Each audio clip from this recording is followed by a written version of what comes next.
Hello guys, welcome to my channel. এখন কটা বাজে দেখতেই পাচ্ছ ঘড়িতে। সকাল সকাল আমরা আর কি সমুদ্রর সামনে চলে এসেছি। এটা হলো আমাদের 2 নম্বর পার্ট।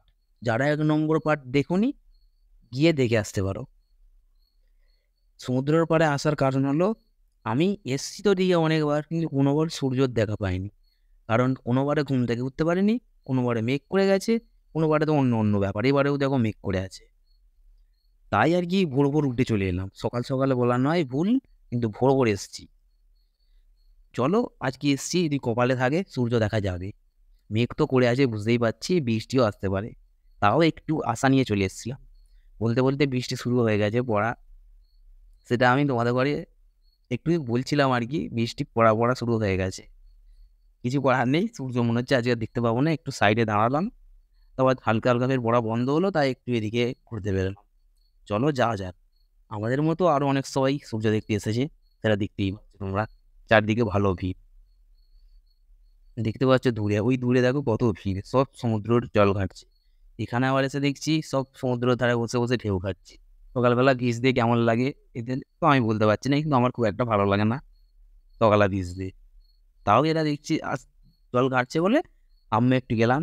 এসে সামনে যাইনি, কারণ আগেকারের ঘটনা মনে পড়ে গেল। ওর ফোন এই জলেই পড়ে গেছিলো, সেই ভয়ে আর যাইনি সামনে। তাই আর কি, আবার এই দাদাকে দেখলাম ছাতা মাথায় দিয়ে দাঁড়িয়ে আছে, একটু আগে জল ঘাটছিল, আবার দেখি সাদা মাথায় দিয়ে ওখানে দাঁড়িয়ে আছে। চলো, আর কি বলার আছে। জলই দেখো সমুদ্রর, আর কিছু বলার নেই। সূর্য আজকে উঠবে না, ওই আশা ছেড়ে দিয়েছি। এবারেও সূর্যের দেখা আর পেলাম না। সূর্যের দেখা কবে পাবো কি করে জান। চলো, এরাও দাঁড়িয়ে আছে আর আমিও দাঁড়িয়ে আছি।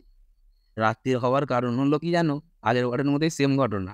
ওখান থেকে ডাইরেক্ট আমরা এসে মাছ ফাছ এখানে আমাদের নতুন এই নতুন এতে মাছ ফাছ কিনে রান্না করতে দিয়ে আর কি চলে গেছিলাম।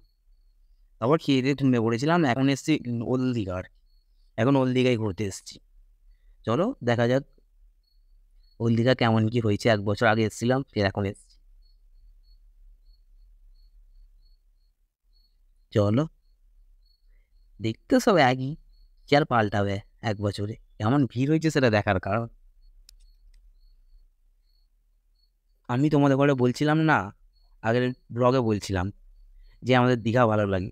দীঘা কেন ভালো লাগে এখন বলবো, চলো। আর কি দেখাবো, বলবো না, দেখাবো কেন ভালো লাগে দীঘা। আই লাভ মাই দীঘা, তাই তো। চলো, এটা আমার সত্যিকারেরই ভালো লাগে। আই লাভ মাই দীঘা। এখানে তো এখন ভিড় ভিড় একটা খুব একটা ভালো লাগে না, কিন্তু এই যে ঢেউ, এই যে ঢেউ দেখতে পাচ্ছ। আর সবচেয়ে বড় কি জানো, রাত্রে সকালবেলা বৃষ্টি হচ্ছিল, এখন আবার দেখো চাঁদ উঠেছে।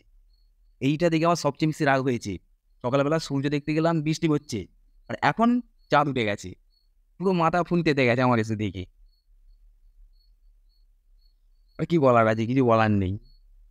এইটা আর আগে যে বলছিলাম, এইটা হলো যে এই সমুদ্র ঢেউয়ের সামনে আর এই হালকা হাওয়া, এই দুটো জিনিস আমার খুব ভালো লাগে। কিছু বলার নেই, রাতও হয়ে গেছে। এবার আমরা ঘরের দিকে যাই, আবার দেখা হবে তোমাদের সঙ্গে পরের ব্লগে। চলো, টাটা। আমরা এখন হলদিঘা থেকে যাচ্ছি আর কি বাড়ির দিকে। চলো যা যাক, বাড়ি বলতে কিন্তু বাড়ি নয়, লজের দিকে, তোমাদের যেখানে